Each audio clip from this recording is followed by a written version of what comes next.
살려주세요. 제발, 그녀를 살려주세요. 서울의 밤거리가 비에 젖어 번들거리는 그날, 나는 응급실 문을 밀치고 들어서며 소리쳤다. 내 팔에는 유선이 안겨 있었다. 아니, 정확히 말하면 그녀는 내 팔에 기대어 있었다. 그녀의 몸은 차갑게 식어 있었고 입술은 창백했다.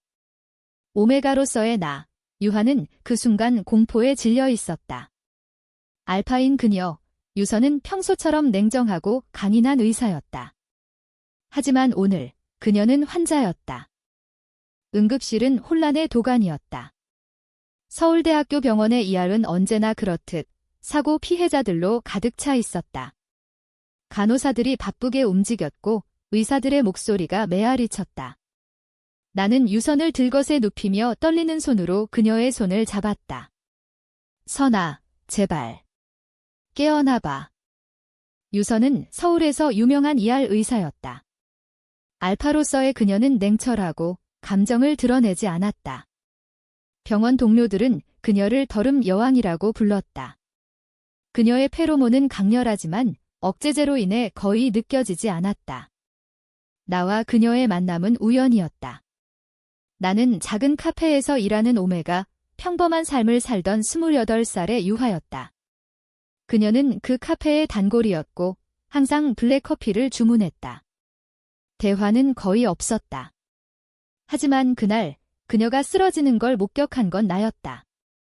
그날 저녁 카페 문을 닫으려던 순간 유선이 문 앞에서 비틀거렸다.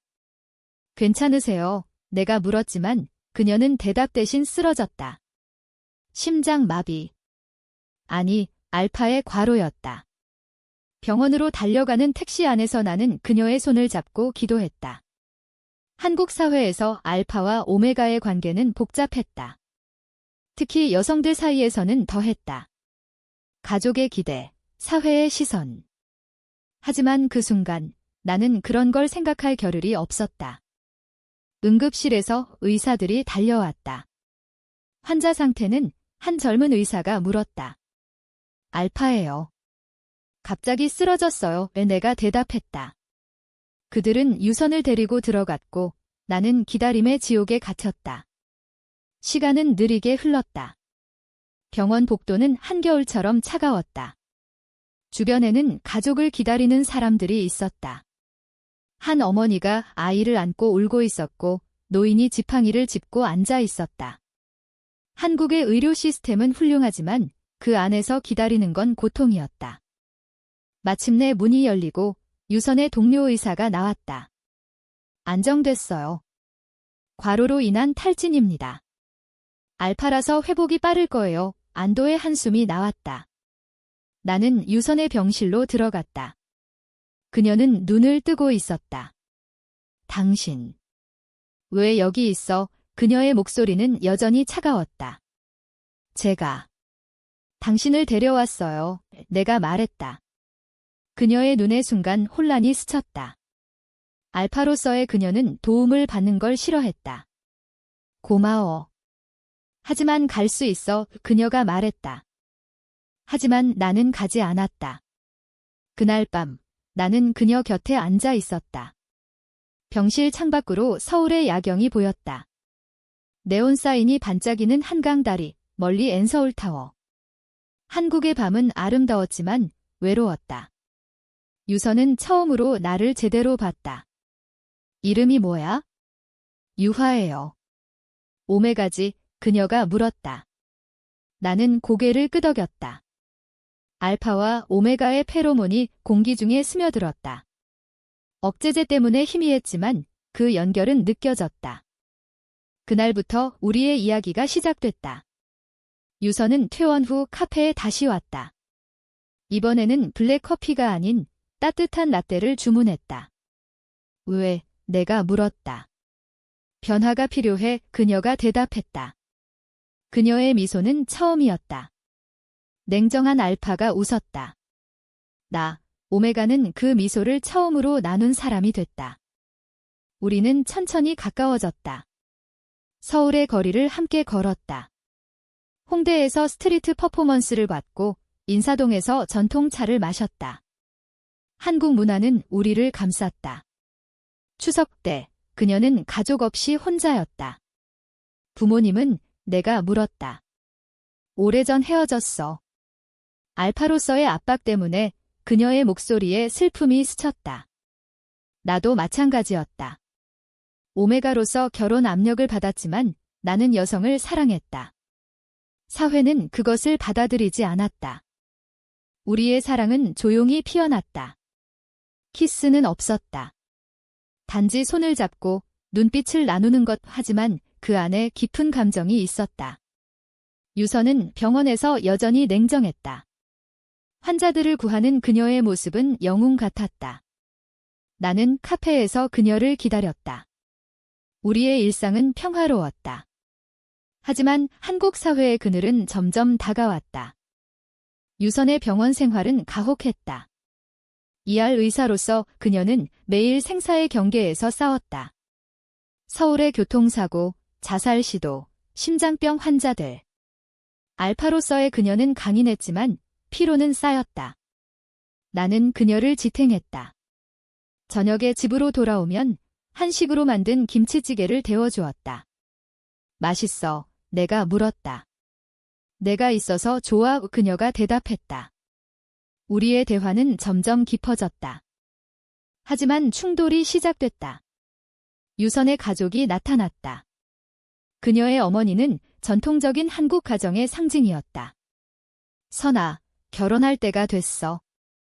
알파로서 후계자를 낳아야 해. 어머니의 말에 유선은 침묵했다.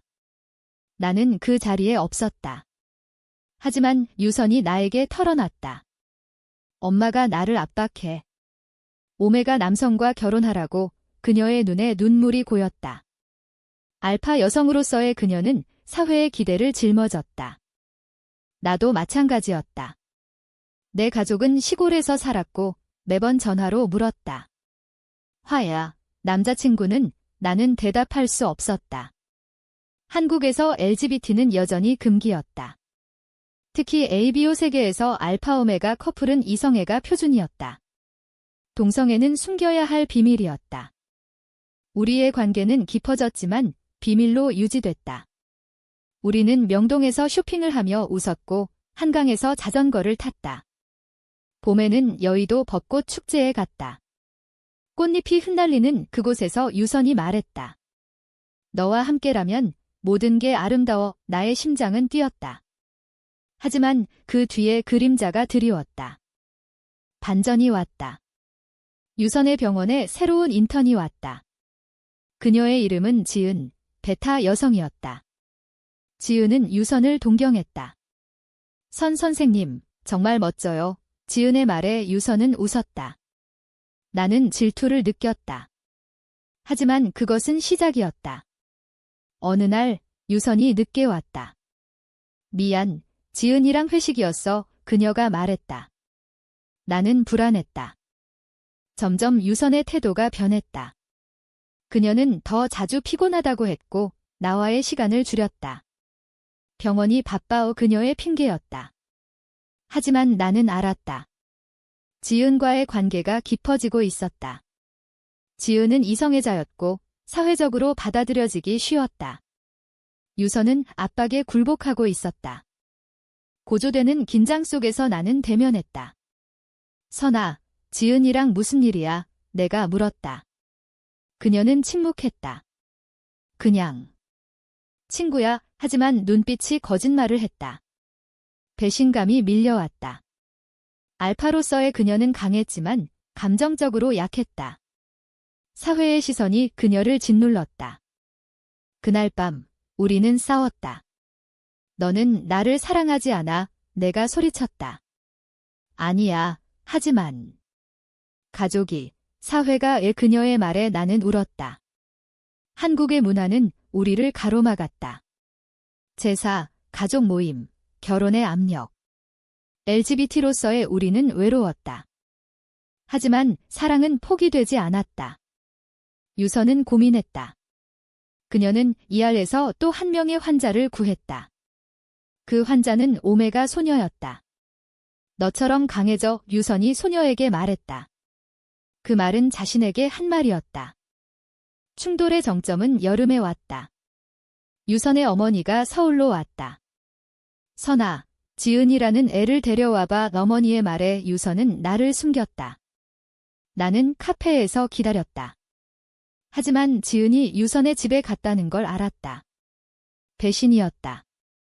왜? 내가 유선에게 물었다. 엄마를 속이기 위해 그녀가 말했다. 하지만 그건 거짓이었다. 지은과의 키스 장면을 목격했다. 서울의 골목길에서. 내 심장은 산산조각 났다. 오메가로서의 나는 페로몬으로 고통을 느꼈다. 히트 사이클이 다가오자 나는 혼자 버텼다. 유선은 병원에 있었다. 미안해, 그녀의 메시지가 왔지만 늦었다. 나는 떠났다. 부산으로, 바다를 보러. 부산에서 나는 생각했다. 한국 사회의 그늘. LGBT 커뮤니티는 작았고 숨겨져 있었다. 프라이드 퍼레이드는 서울에서만 열렸지만 반대 시위가 많았다. 나와 유선의 사랑은 그런 세상에서 피어날 수 있었을까? 유선은 나를 찾았다. 그녀는 부산으로 왔다.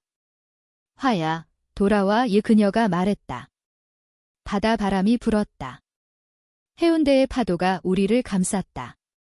왜 지은이랑? 내가 물었다. 압박 때문이었어. 하지만 너를 사랑해. 그녀의 눈물.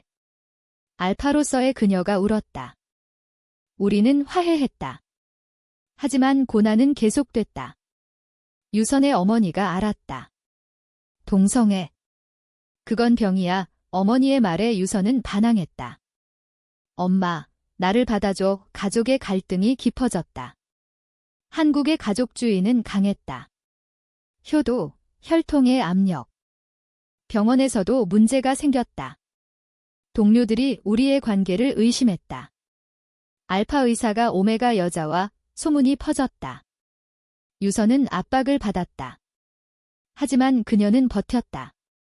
이알에서 생명을 구하는 그녀의 사명감이 그녀를 지탱했다.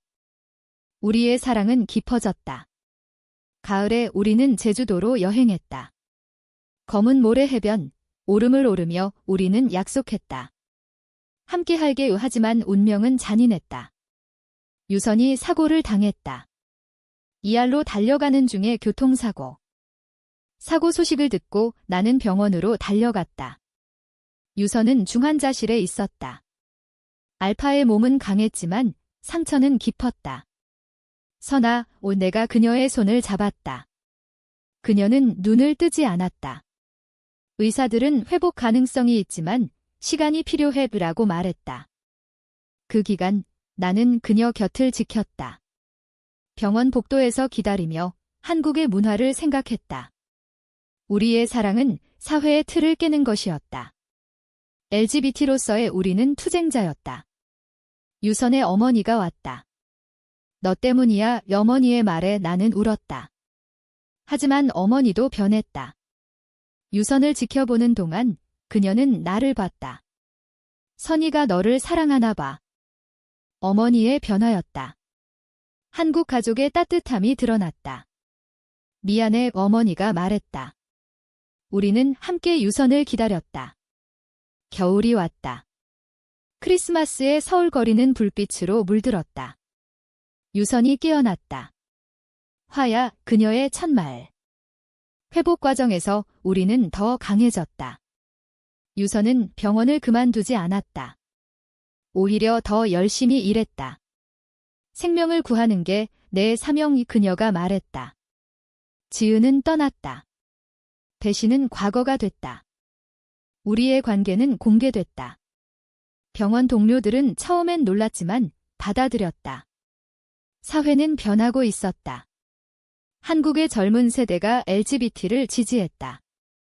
프라이드 퍼레이드에 우리는 함께 갔다. 손을 잡고.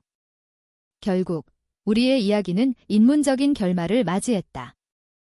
유선은 이알의 수석 의사가 됐다. 나는 카페를 그만두고 사회복지사가 됐다. LGBT 청소년들을 돕는 일, 한국 사회의 변화에 기여했다. 우리는 결혼하지 않았다. 법적으로 불가능했지만 우리의 사랑은 영원했다. 봄에 다시 여의도에서 벚꽃을 봤다. 처음으로 웃음을 나눴던 그날처럼 유선이 말했다. 나도 웃었다. 이 이야기는 사랑의 승리였다. 냉정한 알파와 오메가의 만남은 사회의 벽을 뚫었다. 한국의 문화 속에서 우리는 인간으로서의 가치를 찾았다. 끝.